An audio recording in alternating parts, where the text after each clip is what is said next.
பாட்டி பயங்கரமாக திட்டிகிட்டு இருக்காங்க. இங்கே பாரு ராகவ், ஒன்னால தான் அபியோட கல்யாணம் நின்றுச்சு. நீ தான் காரணம். நீ எதுக்காக அவளை தூக்கிட்டு போன? நீ தூக்கிட்டு போனது எல்லாமே தப்பு தான். இப்போ பார்த்தியா, கல்யாணம் நின்று இருக்கு. அதனால் நீ தான் அபியை கல்யாணம் பண்ணணும் அப்படின்னு சொல்கிறாங்க. இங்கே பாருங்க பாட்டி, தயவு செய்து என்னை கட்டாயப்படுத்தாதீங்க. நான் அபியை கல்யாணம் பண்ண மாட்டேன் அப்படின்னு ராகவ் சொல்கிறாரு. உடனே அபியும் சொல்கிறாங்க, ஆமாம் பாட்டி, நீங்கள் முடிவு எடுக்காதீங்க. இதெல்லாம் பண்ண முடியாது. எனக்கு இந்த கல்யாணமே வேண்டாம். பரவாயில்லை, அம்மா அப்பா 2 பேரும் வாங்க வீட்டுக்கு போகலாம் அப்படின்னு சொல்லிட்டு அபி சொல்கிறாங்க. நில்லு அபி, ஒரு நிமிஷம் நில்லு. தயவு செய்து நான் சொல்கிறத கேளு. 2வது வாட்டி கல்யாணம் நின்று இருக்கு. இதுக்கும் மேலே கல்யாணம் நின்னா ரொம்ப கஷ்டமாக போயிடும். யாரும் உன்னை கல்யாணமே பண்ண மாட்டாங்க அப்படின்னு சொல்லிட்டு பாட்டி சொல்கிறாங்க. இங்கே பாருங்கள், எதுவாக இருந்தாலும் உங்கள் பொண்ணுக்கிட்ட பேசுங்க அப்படின்னு சொல்லிட்டு அபியோட அம்மா அப்பா கிட்ட சொல்கிறாங்க. அவங்க 2 பேருமே பேசுகிறாங்க. இங்கே பாரு அபி, இப்போ நீ கல்யாணம் பண்ணி தான் ஆகணும் அப்படின்னு சொல்கிறாங்க. அப்பா எனக்கு வேணாம்ப்பா, எனக்கு அவருக்கு செட்டே ஆகாது, எனக்கு அவர் வேண்டாம்ப்பா, உனக்கு புரியுதாப்பா அப்படின்னு சொல்லிட்டு அபி சொல்கிறாங்க. இங்கே பாரு அபி, வீட்டுக்கு வந்த உடனே எனக்கு ஆப்ரேஷன் பண்ணணும், நான் உயிரோடு இருக்கணும் நீ நினைக்கிறல்ல, ஆனால் அதெல்லாம் எதுவுமே நடக்காது. நான் ஆப்ரேஷன் பண்ணிக்கவும் மாட்டேன், எதுவுமே பண்ண மாட்டேன்.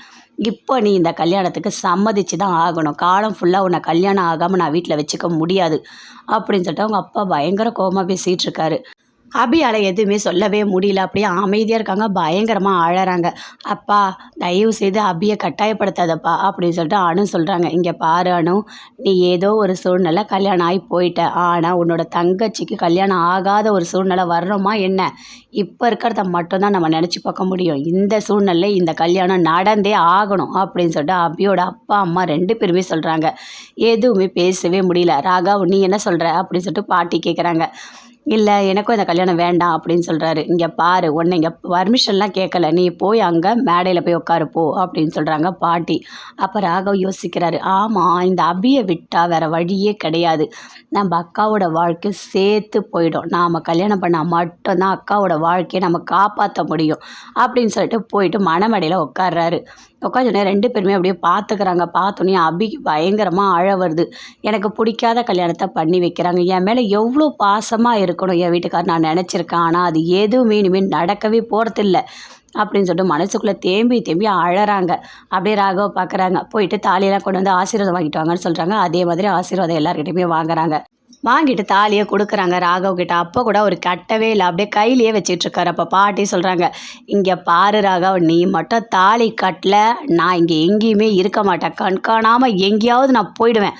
உங்கள் கண்ணிலேயே நான் மாட்ட மாட்டேன் அப்படின்னு சொல்கிறாங்க. அப்படிலாம் செஞ்சிடாதீங்க பாட்டி அப்படின்னு சொல்லிட்டு ராகவ் சொல்கிறார். கட்டு, தாலியை கட்டு அப்படின்னு சொல்கிறாங்க. அதே மாதிரி ராகவ் தாலியை கட்டுறாரு. அபி பயங்கரமாக அழறாங்க. மனசுக்குள்ளேயே அழறாங்க. இந்த கல்யாணம் பிடிக்காத கல்யாணத்தை நமக்கு பண்ணி வச்சுட்டாங்களே அப்படின்னு சொல்லிட்டு பயங்கரமாக ஃபீல் பண்ணிகிட்டு இருக்காங்க. அனு எல்லாருமே பார்க்குறாங்க. அனுவோட ஹஸ்பண்டும் பார்க்குறாரு. அபி ரொம்ப நல்ல பொண்ணு தான், நம்ம வீட்டுக்கு மருமகளாக வந்தது ரொம்ப சந்தோஷம்தான் அப்படின்னு சொல்லிட்டு அவங்க மனசுக்குள்ளேயே நினைக்கிறாங்க.